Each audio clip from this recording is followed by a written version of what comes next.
পরিবারের বিয়ে করব যখন দিনদারিতা দেখে মেয়ে চুজ করব, সৌন্দর্য শ্বশুর টাকা পয়সা দেখে নয়। হ্যাঁ, সৌন্দর্য থাকতে পারে, সৌন্দর্য থাকলে নূরুন আলা নূর, আরো ভালো।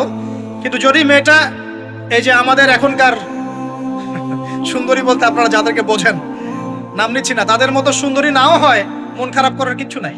এগুলো সব আর্টিফিশিয়াল সুন্দর। কি সুন্দর? আসল সৌন্দর্য হচ্ছে কলবে। আসল সৌন্দর্য কোথায়? কলবে। আর তাদের কাছে যা আছে আপনার স্ত্রীর কাছে তাই আছে। এমন এক্সট্রাঅর্ডিনারি কিছু নাই ওদের কাছে। যা আপনার স্ত্রীর কাছে আছে তা তাদের কাছে সেম জিনিস, সেম। এখানে এত বেশি লোভনীয় হওয়ার কিছু নাই।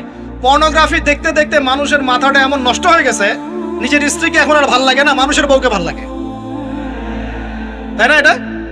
এটার একমাত্র কারণ পর্নোগ্রাফি দেখা। যারা পর্নোগ্রাফিতে আসক্ত, আল্লাহ পাকের কাছে তওবা করবেন, বের হয়ে আসবেন, না হলে আপনি জীবনে কখনো সুখী হতে পারবেন না। আপনি মন থেকে কখনো কনফিডেন্ট থাকতে পারবেন না, সুখী হতে পারবেন না। আল্লাহর সামনে দাঁড়ায় চোখের পানি ফেলতে পারবেন না, চোখটা নষ্ট হয়ে গেছে। তো আল্লাহ পাক আমাদের যুবক ভাইদেরকে পর্ন থেকে হেফাজত করুন। নিজের দৃষ্টি নত রাখবেন, ইনশাআল্লাহ আল্লাহ পাক আপনাকে খাদিজা রাদিয়াল্লাহু আনহার মতো স্ত্রী দিবেন ইনশাআল্লাহ তাআলা। আল্লাহর প্রতি ভরসা রাখেন, আল্লাহ পাকের কাছে যা চাবেন ইনশাআল্লাহ পাবেন। আল্লাহর প্রতি যে ধারণা রাখবেন আল্লাহ তেমনই হবেন ইনশাআল্লাহ। কেউ যদি ধারণা রাখে আল্লাহ আমার সাথে নাই, আল্লাহ আমাকে দিবে না, আল্লাহ তার সাথে থাকবে না। কেউ ধারণা রাখে আল্লাহ আমার সাথে আছে, আল্লাহ আমার সাথে আছে, আল্লাহ আমাকে বুঝেন, আল্লাহ আমাকে দিবেন, আল্লাহ অবশ্যই দিবেন ইনশাআল্লাহ। ওয়া মান ইয়াতাওয়াক্কাল আলাল্লাহি ফাহুয়া হাসবুহ। যে ব্যক্তি আল্লাহর প্রতি তাওয়াক্কুল করে আল্লাহ তার জন্য একদম যথেষ্ট হয়ে যাবে। হাসবুনাল্লাহ ওয়া নি'মাল ওয়াকিল। বলেন হাসবুনাল্লাহ ওয়া নি'মাল ওয়াকিল। স্ত্রী চুজ করবেন কি দেখে? শ্বশুরের টাকা, যৌতুক নেবেন, দিনদারিতা। আর দিনদারিতা কি বাইরের বোরখা দেখেই ফিক্স করা যাবে? বোরখাওয়ালা মেয়েরা তো এখন গ্রামে গঞ্জে, হাট বাজারে, সব জায়গায় কফি শপে বসে বসে ডেটিং করছে। বলেন আদর্শ পরিবার গঠন করা। কোন বইয়ের নাম বললাম? কার বই পড়বেন? আল্লামা তাকি উসমানী দামাত বারাকাতু। বইটার নাম কি? ইসলাম ও পারিবারিক জীবন। ইসলাম ও পারিবারিক জীবন। কিনতে পারবেন তো ইনশাআল্লাহ? বন্ধুদের সাথে চা খেতে বসলে 1000 টাকা বিল হয়, এখন 500 টাকা বিল হয় না?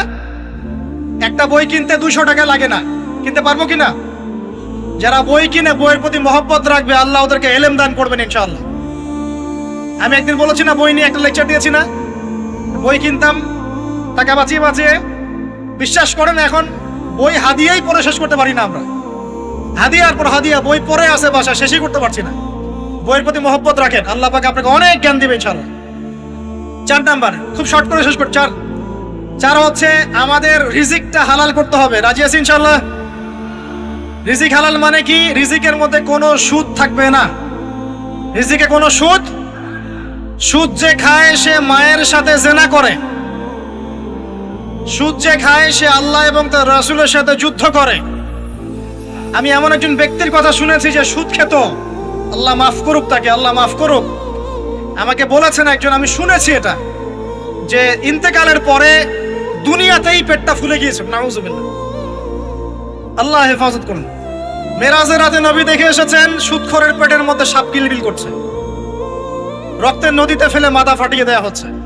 আল্লাহ এবং তার রাসূলের সাথে যুদ্ধ করে কেউ সফল হতে পারবে? আল্লাহর ওয়াস্তে সুদের চাকরিটা ছেড়ে দেই ভাই, আল্লাহর ওয়াস্তে ছেড়ে দেই, সুদের চাকরি ছেড়ে দেই। আল্লাহর হাতে আমার রিজিক, আল্লাহই খাওয়াবেন ইনশাআল্লাহ। সারা দুনিয়ার লক্ষ কোটি মাখলুককে আল্লাহ যদি খাওয়াতে পারেন, আমাকেও সুদ ছাড়া খাওয়াতে পারেন। খালি ধৈর্য ধরেন, রিজিক আসবেই ইনশাআল্লাহ।